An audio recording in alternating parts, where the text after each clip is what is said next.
कथा सुन के आंखें देखना बंद करो और अब आंखों में देखना ही चालू करो। आंखों में देखोगे तो बहुत कुछ दिखेगा, आंखें देखोगे तो कुछ भी नहीं दिखना है। और सबसे चुनिंदा बात यह है कि कभी कभी कोई टकरा जाए, एक्सीडेंट हो जाए, किसी को चोट लग जाए, बराबर भीड़ आती है, छोड़ने भी आती है, अस्पताल तक भी जाते हैं, पर ऑपरेशन होता है जब तो अकेले ही रहना पड़ता है। उस समय तो डॉक्टर भी बाहर निकाल देता है कि अब आपकी जरूरत नहीं है।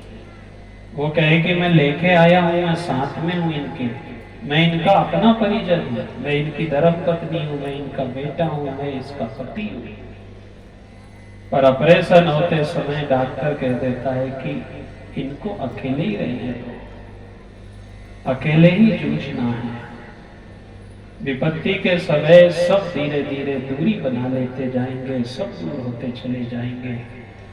वही अपने जीवन का जड़ भरत का अनुभव था। अकेले पड़ गए थे। एक दिन ऐसा आता है जीवन में कि सब छूट जाता है, मनुष्य बहुत बुरा अकेला पड़ जाता है। इसलिए देखो, ऐसा मत सोचो कि कथा नाचने गाने की नहीं होती। कभी कभी कथा अपने हाथ में नहीं होती साहब, ईश्वर बचलाता है। देखो, कभी व्यास आसन बनाना अपने हाथ में है, तैयारी करना अपने हाथ में है। कभी कभी झंडी लगाते हैं मंदिर में, ध्वजा पताका, रंग अपनी पसंद का, डंडा कितना बड़ा लेना अपनी पसंद का, कहाँ लगाना ये अपनी पसंद का, पर लहराना नहीं लहराना अपनी पसंद और बस में है क्या। व्यासासन अपनी पसंद का, टेंट अपनी पसंद का, व्यवस्थाएं अपनी पसंद की, पर कथा लहराना नहीं लहराना अपने बस की बात नहीं है। इसलिए ये जरूर हम आपसे कहें कि देखो, जो भगवान के सामने नाचा उसे माया ने कभी नहीं नचाया, जो भगवान के सामने रोया उसे जग के सामने कभी नहीं रोना पड़ा। ये जरूर अच्छी बात है कि ईश्वर के सामने हम नृत्य करें, आनंद लें, पर कभी कभी ऐसा मन लगे कि कथा कहां से कहां जाती है, कैसा व्यास देव प्रेरणा देते हैं, कैसी शारदा मैया की, कन्हैया की बंसी बजती है, वो अपन सोच के नहीं आते। इसलिए कथा कभी नहीं बदल सकती। आप एक लोग सुनो, चाहे 1 करोड़ रुपया खर्च करो, पर कन्हैया का जन्म अष्टमी को होना है तो अष्टमी को ही होना है। जंगल में सुनोगे तो भी यही है, और शहर में सुनोगे तो भी यही है। साहब, व्यथाएं बदल रही हैं पर कथाएं तो कथाएं कई जमाने से चली आ रही है। इसलिए ऐसा मत सोचो कि हम ऐसे भजन नहीं गाते कि आपका मन नहीं लगे। मन लग जाए इसीलिए ऐसी कथा है। ये तो कर लेंगे, तो होगा। आपके भाव समझे कि, पर हमारा प्रयास है कि हम आंख नहीं देखें, आंखों में देखने की कोशिश करें कि जो बांटता फिरता है जमाने को उजाले, उस शख्स के दामन में बहुत बहुत और बहुत अंधेरा होता है। ये जग की हंसाई दिख रही है कि हंस रहे हैं, पर अपने पल से यदि पूछा जाए तो ये हंसी नहीं है। ये तो भगवान की फिटिंग है कि ये बराबर सही समय पे ही निकलते हैं। ये नल के जैसे हर कहीं नहीं टपकते, नहीं तो स्पष्ट हो जाता कि फिटिंग गड़बड़ हो गई। थके हैं अपन, बहुत थक गए। वही घर, वही परिवार, वही समाज, वही लेना देना, वही रोज के ताने, वही रोज की खटखट, वही सुबह उठो फिर वही छोड़ो। अब थक गए सर। जो थके हैं उनसे पूछो कि कैसा जीवन है। और कहाँ थकने में, थकान में कोई कहे कि आप नाच दो तो कहाँ नचा है सर।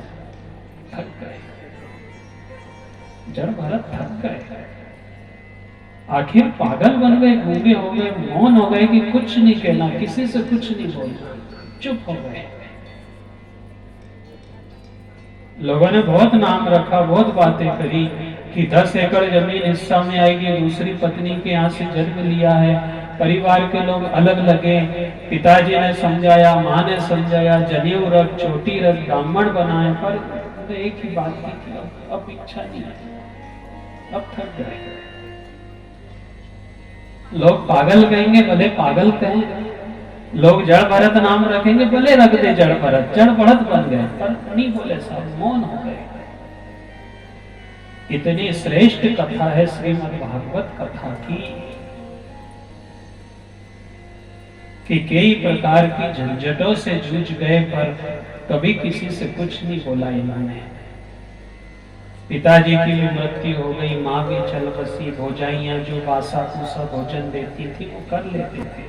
कभी कभी तो इतने ताने मारे कि तुम्हारा भाई हट्टा कट्टा है, मोटा तगड़ा है, दूसरी पत्नी का बेटा है, हिस्सेदारी में तो बराबर आधा हिस्सा ले जाएगा, ये काम धंधा क्यों नहीं करता।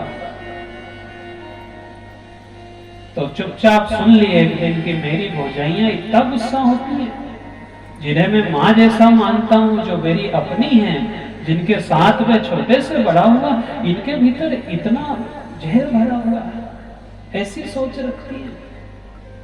मन ही मन चिंतन कर लिया कि बिल्कुल आधे हिस्सा की बात करती हो, आज के बाद घर में नहीं रहूंगा। खेत में चले गए, वहां रखवाली करी, पशु पक्षियों को भगाने का अवसर आया तो स्पष्ट निर्णय ले लिया, खिलाने वाला भी राम है, खाने वाला भी राम है, तो भगाने का कौन सा काम है, मैं क्यों भगाऊंगा। अपन सोच रहे हैं कि अपना घर है ये, कोणी कोणी माया जोड़ी, जोड़ जमन में रखा है, ना घर तेरा ना घर मेरा, चिड़िया रहे बसेरा है। छिपकली भी कहती होगी, चिड़िया भी कहती होगी कि ये मेरा घर है। कभी उसका परिवार आता होगा, केवल अपन अपना मान के बैठे हैं। पशु पक्षियों को भी बहुत खाने दिया। कालिका देवी के सामने बलि चढ़ाने का अवसर आया, रूखा सूखा भोजन करते थे, उस दिन सटरस भोजन मिला, क्योंकि बलि देने से पहले स्वादिष्ट भोजन करवाया गया। चोरों के सरदार से पूछा कि आपके संतान नहीं होती, क्या मेरी बलि देने से संतान हो जाएगी। तो मैं जरूर बलि देने के लिए भी तैयार हूं, आप मुझे भोजन भी करवा रहे हो। तो आज ये तो पता चल गया कि चिकना चुपड़ा भोजन करने से गर्दन भी कट सकती है। इसलिए देखो साहब, भजन में बिल्कुल सात्विकता, रूखापन, सूखापन, ये इसलिए जरूरी है कि जितना सुख भोगोगे उतना पुण्य छीन हो जाएगा। 3 घंटा आपने कथा सुनी और शुक्ला जी ने पानी पिला दिया, चाय पिला दी, तो आधा सा पुण्य तो इनने आपसे छीन लिया। बचा कितना अपने पास। माला पहना दी, गादी पे बिठा दिया तो और चला गया। क्यों ले किसी का पुण्य, इनके हिस्से का इनको मिले, अपने हिस्से का अपन ले, अपने हिस्से का अपन लो। एक घूंट पानी भी नहीं पीना, किसी की कोई गादी, मान सम्मान, स्वागत कोई की जरूरत नहीं।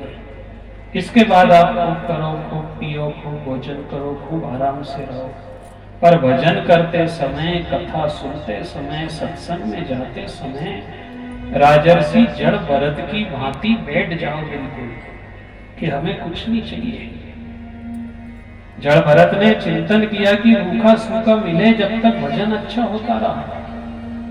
वहां से आगे बढ़े, गर्दन नहीं काटी, जगदम्बा ने बचा लिया इन्हें। सिंदूर सोबीर देश के राजा रहुगढ़ की डोली में जुटे। अकड़ेलू स्वभाव था राजा का, स्वभाव अच्छा था नहीं। एक सिपाही बीमार हो गया,